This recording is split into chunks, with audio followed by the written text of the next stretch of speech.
Hi gang, this is a quick video tutorial in helping you and prepare for our next design assignment.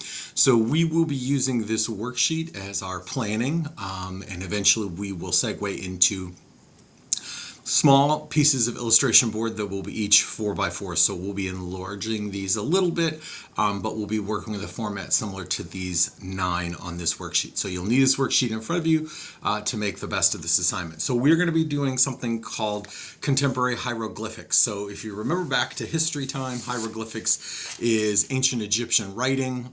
It often appeared on many of their burial grounds. It appeared on most all of their documents, and Egyptians use this actually as their form of communication, their alphabet, their language, their form of communicating. So what I'm asking from you is to create a contemporary alphabet or a contemporary way to communicate that only relates to you and your experiences. So while we might recognize these as being hieroglyphics, Egyptian communication, without any kind of further study, we probably would not know what they are. But I think we can all agree that they're beautifully designed, they're easy to read, there's no question we understand that this is an oxen, that this is an owl, that there are some kind of farm implementation animals there, farm implementation tools, there's a scarab, which means that everything is readable, but for us, without further research, would we not know what they mean? We'd have to learn a little bit more about their culture, their community, and a little bit more about them as a people. So your job is to come up with your own hieroglyphics. So let's go back to this paper for a minute. It's going to be based on a 9-panel design. All 9 need to relate to one another. I'm going to show you just real quickly a couple inspirational images. I'll zoom my camera in here a little bit. So here is a contemporary artist that actually uses this idea of contemporary hieroglyphics. He does them sometimes on clay, sometimes he does them on wood. But if you look, they're simple symbols that represent things and experiences in his life or lives of others that he has experiences with, but he simplifies them to the most basic elements. So I think we can agree that this sort of looks like the suggestion of sort of trees or a forest or something along in there. There's some significance to water or water movement. But they're all oversimplified but beautifully elegant symbols that represent some kind of experience, and they clearly are meant to communicate something about that experience and that person. So here's another example done in black and white. Again, elegantly put together, beautifully designed, simple, clean, very easy to understand, but at the same point still being sort of symbolic. So everything we're going to do here today is based on something called design Synectics, which is an entire kind of school of thinking. It's based on a book. There's the book there. But it's really important to remember the guidelines. So you're going to be designing 9 basic squares. In each square, you're going to come up with your own symbol relating to a person that's significant in your life. So I'm going to walk you through the stages of how I develop mine and hopefully to help you to prepare for yours. So you'll notice both 9 squares, but then you might notice some really light little dotted lines that appear only as they link to other squares. So you do not have to use each and every dotted light line, but you're highly encouraged to use many of them. So once I come up with the design relating to the person that's significant in my life, in some cases what you want to do is have that design leave or end. If you can get it to end on one of these dotted line moments, then when it goes into the next design, it should lead off of the same place where it left. So think of those as sort of exit points and entry points. Again, you're not required to use all of them, but the more that you can use, the more a sense of unity and rhythm you're going to have, since that's our focus this time. So by taking lines out of certain shapes and then entering them back onto a new one, you're going to create a sense of movement and rhythm. So in preparation for this, I did a little brainstorming. I thought of a person significant in my life. I chose to use my dad, and you can see that I've done some brainstorming. So I've listed his age. He was in the Army in the 60s and was stationed in Germany. He has 2 kids.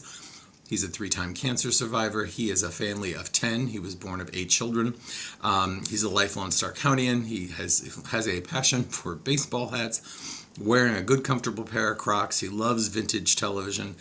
He was in finance and sales most of his life as a profession, and he's a man of dedicated faith. He's been Probably the biggest role model in my life in coming up with, in keeping me focused on my faith. So I just came up with a quick laundry list of things. Your job is to research the person that you want to make hieroglyphics about. Now, part of my research, in addition to just coming up with this laundry list, was then finding visuals to help me.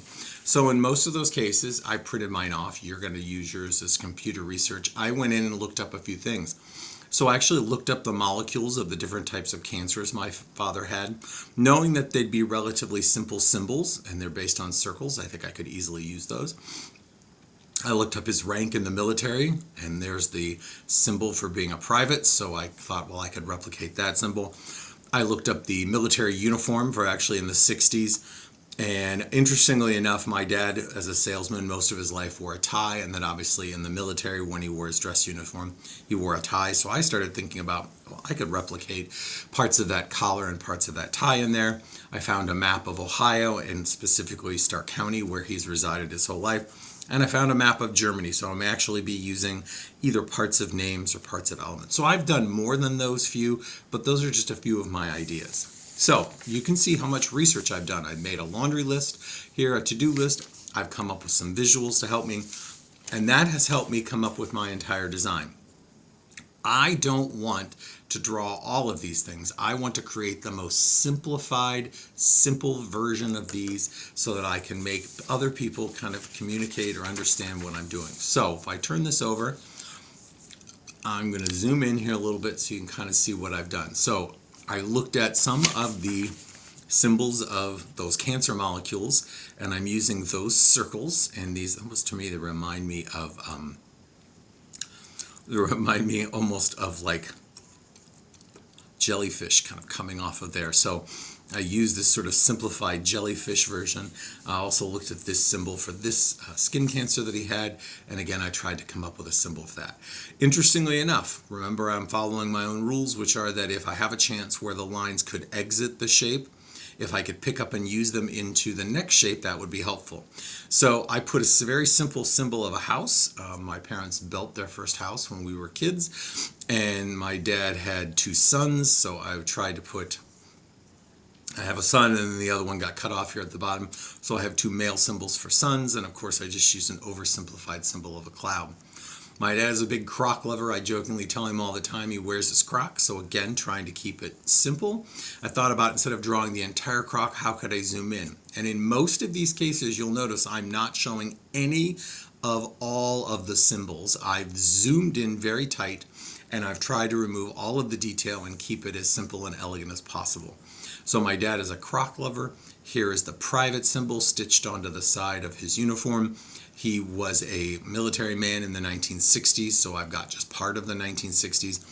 You can see the element of a tie here. As a salesman, he always carried a pen in his pocket. Here is the symbol of Ohio. You can kind of see it. And again, if you follow the edge of the state of Ohio here along Lake Erie, it leads right into the element of his tie right there, that sort of knot at the top of his tie. If you look at the pocket, there where the pen is sitting, it follows right into the line of where the end of the 6 is on the following tile. If you look at the cross here at the top of the church and you follow it right across the top, it runs into the line of the pocket on his clothing. So not every case do you see a line reaching into the following one, but I've used them in multiple times. So again, trying to create the idea of unity and rhythm. So your assignment is to make sure that you can create 9 simple symbols representing a person that's significant in your life. You're trying to tell us the hieroglyphics of their life. If you look below, you're going to see obviously what I'm looking for in the final assignment. It needs to be unified with some shapes linking from one square to the next, of varied line weights and styles. You're going to notice up here that I've got some thick, some thin, some wavy, some jagged. I've tried to use a variety of symbols. I also made sure that in every case I was using tools to help me, right? I was using stencils, templates, you name it, even the simple ruler or the French curve. All of these things are going to be provided for you so you can use them. You'll notice there are very few free-handed lines because I wanted to try to get it as clean and elegant as possible. As always, I'm looking for simple and clean. I'm looking for organic and geometric shapes with a sense of rhythm or a sense of movement. And of course, clean, non-sketchy lines. using templates and rulers, etc., to show craftsmanship and artistry. So you have a task in front of you to take care of these 9 symbols. I would highly recommend that you do some brainstorming and some behind-the-scenes research first to help you build up your ideas, and that should guarantee that you get a much richer idea and stronger symbols to represent the person. Good luck!